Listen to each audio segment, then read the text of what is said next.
Dear student, लीड लैंग by Dilshad में आपका पुनः स्वागत है। आज जिस टॉपिक पे हम बात कर रहे हैं ये देखिए, इंग्लिश ईयर थर्ड है, सेमेस्टर फिफ्थ है और पेपर फर्स्ट है। As you know that you have to appear in two papers in semester fifth, paper first and paper second. So this one is the paper fifth and semester fifth paper से first.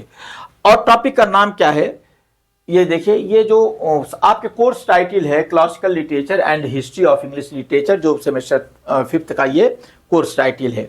Unit 6 है 17th century and 18th century का ये topic है। 17th century और 18th century literature and culture. 17वीं शताब्दी और 18वीं शताब्दी का लिटरेरी कल्चर कैसा था, लिटरेचर के बारे में जानना और उसके कल्चर के बारे में जानना है। बहुत इंपॉर्टेंट है, ये हिस्ट्री से रिलेटेड है, इंग्लिश लिटरेचर की हिस्ट्री से रिलेटेड है। इस पर अगर आप बात करेंगे तो बहुत शानदार मैटर आएगा। ये एक लंबा टॉपिक है लेकिन इसको मैंने बहुत कंसाइज कर दिया है, बहुत छोटा करके दिया है।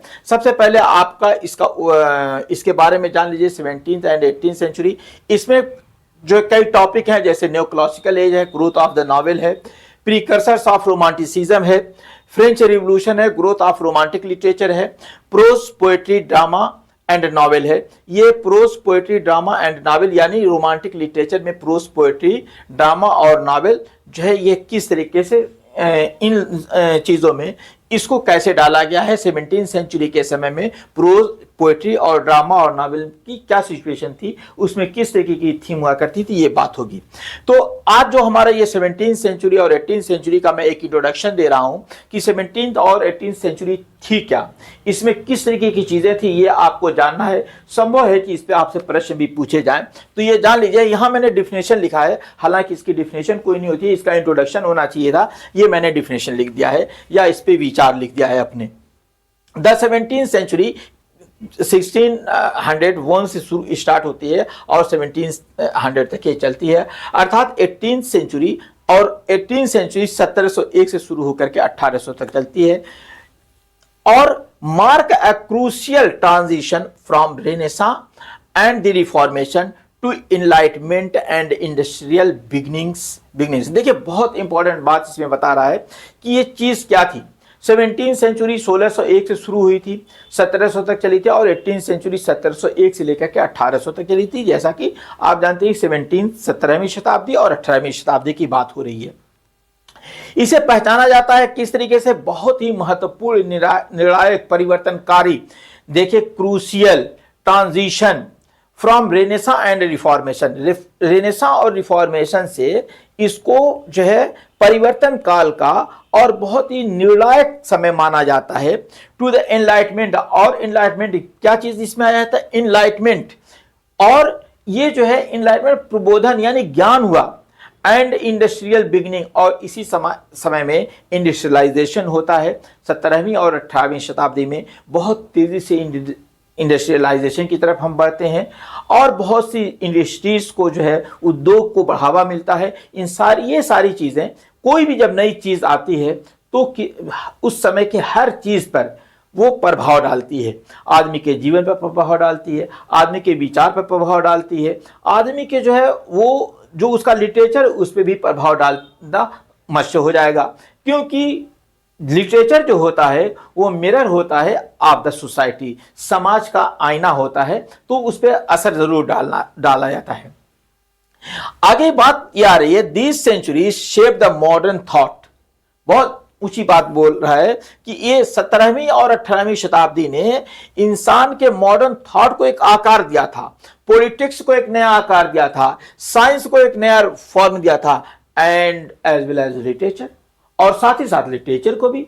जब इतनी चीजें आ गई, सारी चीजें आ गई, थॉट को दे दिया, पॉलिटिक्स को दे दिया, साइंस को दे दिया, तो लिटरेचर कैसे बचेगा बे? लिटरेचर कैसे बच सकता है? पॉसिबल है बचना? तो लिटरेचर को भी ये प्रभावित करेगा। आइए देखते हैं 17th सेंचुरी के बारे में, जैसा जानते हैं कि 17th सेंचुरी क्या थी। 17th सेंचुरी के जब थोड़ा सा हल्का फुल्का मैं इंट्रोडक्शन दे रहा हूं यहाँ पे। Age of religious conflict, monarchy and revolution. ये जो थी 17th सेंचुरी जो थी, एज ऑफ रिलीजियस कॉन्फ्लिक्ट का जमाना था, मोनार्की का समय था, रिवोल्यूशन थी, इंग्लिश सिविल वॉर इसी समय शुरू हुई थी, 1642 से लेकर 51 तक चली थी इंग्लिश सिविल वॉर। ये बहुत मशहूर है, इस पे भी आपसे हो सकता है किसी क्लास में क्वेश्चन पूछा जाए, या फिर उसके बाद आपसे 60 क्वेश्चन भी पूछे जा सकते हैं, जो 30 वर्ड के या 50 वर्ड के क्वेश्चन होते हैं। राइज ऑफ साइंटिफिक थिंकिंग, और एक जो ये आता है, एक तो age of religious and conflict यह है था, दूसरी चीज आती है राइज ऑफ साइंटिफिक थिंकिंग, जो अब जो है साइंटिफिक थिंकिंग हो गई थी, अर्थात लोग साइंटिफिक वे से सोचना शुरू कर दिए थे। गैलीलियो, बेकन, डिस्कार्ड्स, ये सब लोग जो इसमें आते हैं। अगला इसमें बात आता है लिटरेचर, मेटाफिजिकल पोएट्स इसमें आते हैं, जॉन डन है, मिल्टन है, पैराडाइज लॉस्ट लिखी गई थी, और एंड जैकोबियन ड्रामा था। देखिए बात यह आई थी, ऊपर बात आया था कि दो चीजें थी, रिलीजियस कॉन्फ्लिक्ट भी था, और जो है आदमी साइंटिफिक वे से लोगों ने सोचना भी शुरू कर दिया था। तो उसमें बेकन ने साइंटिफिक वे से सोचने के लिए मजबूर किया था, हालांकि वो 16वीं शताब्दी का था, लेकिन फिर उसके बाद नहीं सॉरी वो भी 17वीं शताब्दी का था। तो फिर उसके बाद इसमें जो है जॉन मिल्टन ने लिख दिया था। तो ये जो जॉन मिल्टन ने पैराडाइज लॉस्ट लिखा था, तो ये एक अलग तरीके की थी, उसमें सैटर्नी की बात होती है, गॉड की बात होती है। तो ये कॉन्फ्लिक्ट आया था सामाजिक और धार्मिक मैटर पर। फिर उसके बाद dominated by the faith, morality and human struggle, ये डोमिनेटेड थी। ये इसको चलाया कौन था, ये किस तरीके से चलती थी, ये इस पर प्रभुत्व था, डोमिनेट था, इस पर प्रभुत्व था, किसका था, फेथ का प्रभुत्व था, मोरालिटी का प्रभुत्व था, और ह्यूमन स्ट्रगल, मानवीय संघर्षों का ये था। यानी कि ह्यूमन संघर्ष ने, नैतिकता ने, और जो है फेथ ने, विश्वास ने इसको अपने कब्जे में ले रखा था। इन सारी चीज़ों पर ये 17वीं सेंचुरी चली थी। ये 17वीं सेंचुरी की बहुत इंपॉर्टेंट टॉपिक्स थे। इसको आप देखिए कि 17वीं सेंचुरी में ये इतनी चीज़ें आई थी। अब अगर हम 18वीं सेंचुरी की बात करते हैं कि 18वीं सेंचुरी में क्या क्या था, तो 18वीं सेंचुरी क्या करता है, known as the age of enlightenment and reason. अब 18वीं शताब्दी जो आती है, 17वीं शताब्दी के बाद जब 18वीं शताब्दी शुरू होती है, तो सबसे पहले इसमें आता क्या है कि known as the age of enlightenment. Enlightenment माने ज्ञानोदय, यानी कि ज्ञान का उदय हुआ था 18वीं शताब्दी में। एंड रीजन, और लोग रीजन अब जानना चाहते थे कि व्हाई दिस हैपेंस सो, ऐसा क्यों होता है। तो ये रीजन जो है क्या, एज ऑफ रीजन भी इसे कहा जाता है। स्प्रेड ऑफ साइंस, इसमें क्या कह रहा है, सबसे इसमें इंपॉर्टेंट चीज आती है, spread of science, philosophy and social reform. तो वोल्टेयर रजियस का था,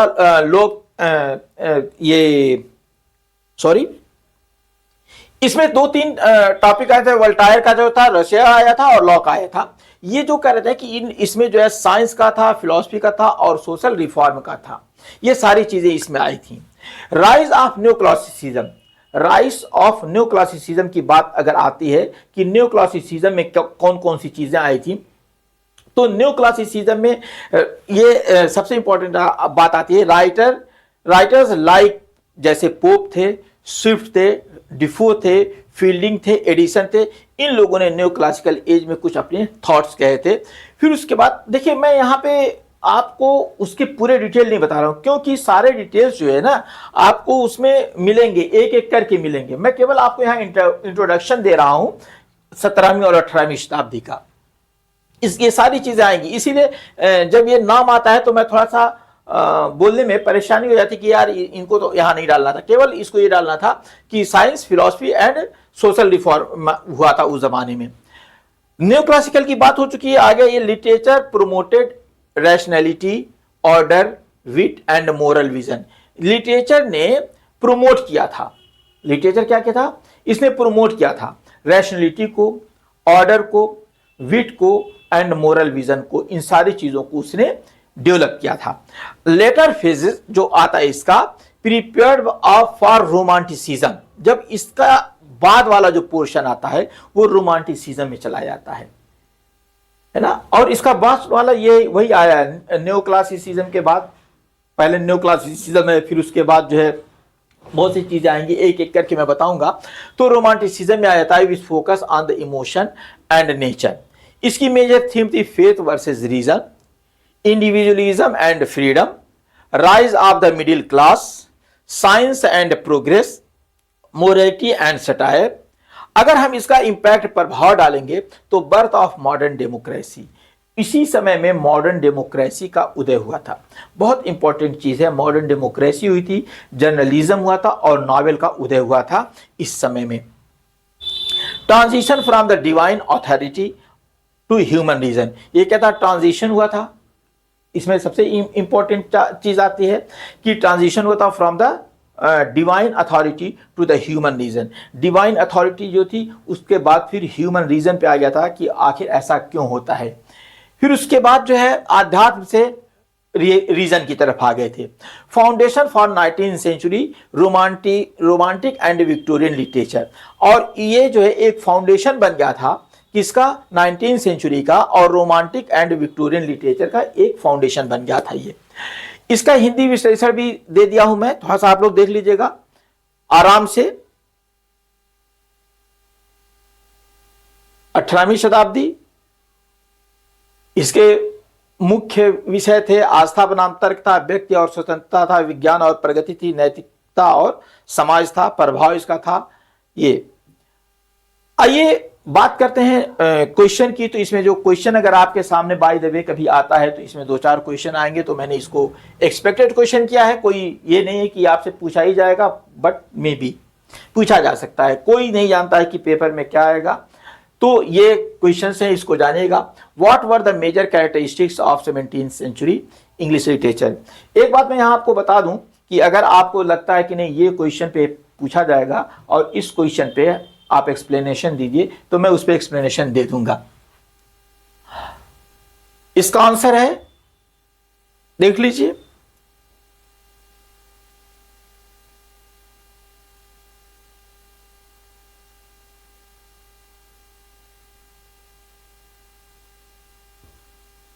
फिर इसी तरह इसको भी मैंने हिंदी में डाल दिया है, थोड़ा सा इसको देख लीजिएगा क्या था।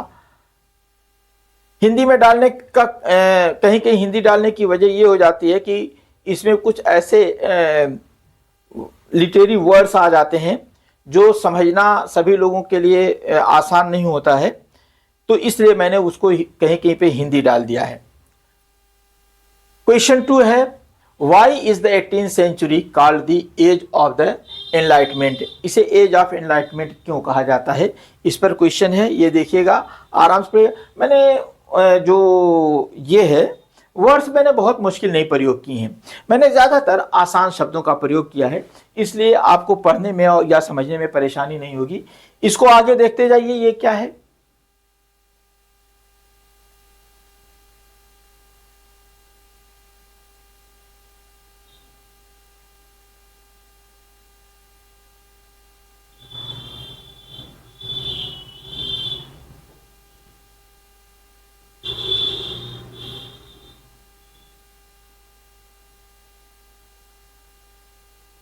इसके बाद इसका हिंदी भी मैंने डाल दिया है, देख लीजिएगा हिंदी। हर चीज को थोड़ा थोड़ा सा हिंट के लिए मैंने दिया है, इस पे बहुत ज्यादा डिपेंड मत होइएगा हिंदी पर। क्वेश्चन रोक रोक करके देखिएगा, वैसे आपको पीडीएफ भी मिलेगा। अगला क्वेश्चन जो है, name some important writers of the 17th and 18th century and describe their contribution. जो है 17वीं और 18वीं शताब्दी के कुछ राइटर्स का नाम लिखिए और उनके कॉन्ट्रीब्यूशन, उन्होंने क्या सहयोग किया है, उनके बारे में ये क्वेश्चन था।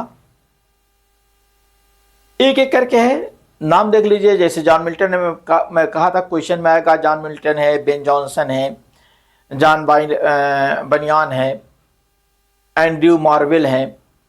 18th सेंचुरी के राइटर्स हैं, अलेक्जेंडर पोप हैं, जोनाथन स्विफ्ट हैं, जोसेफ एडिसन हैं, डैनियल डिफो हैं, सैमुअल रिचर्डसन हैं, हेनरी फील्डिंग हैं।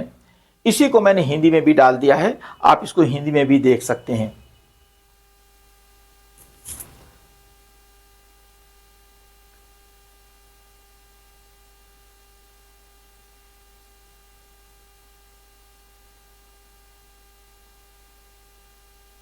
इसी तरीके से क्वेश्चन 4 आता है, what major literary changes to place from the 17 to 18 century कौन कौन से चेंजेस हुए थे 17वीं शताब्दी में और 18वीं शताब्दी में कौन कौन से चेंजेस हुए थे, इसके बारे में ये बात कर रहा है।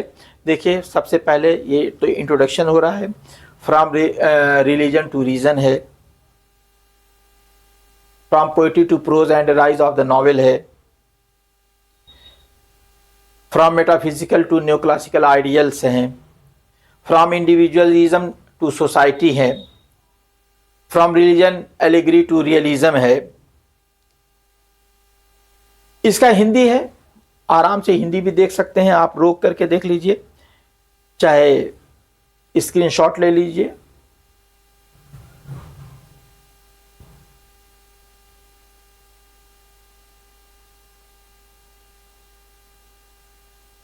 पांचवा क्वेश्चन आपके सामने आ गया है। पांचवा क्वेश्चन है, how did the 18th century prepare the way for romanticism. Romanticism के लिए कैसे इसने 18th सेंचुरी ने रास्ता तैयार किया था, इस पे क्वेश्चन है।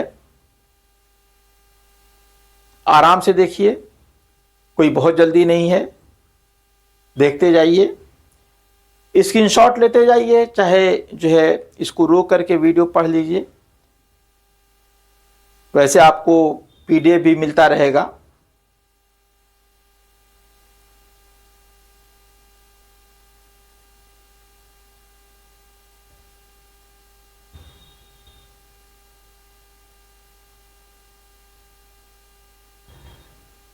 फ्रेंड्स, ये जो वीडियोस, ये जो मैटर था, ये 16वीं और 17वीं शताब्दी का जो इंट्रोडक्शन मैंने दिया था, 17वीं और 18वीं शताब्दी का जो मैंने इंट्रोडक्शन दिया है, ये वीडियो आपके लिए उपयोगी है, ये हिस्ट्री ऑफ इंग्लिश लिटरेचर से रिलेटेड है।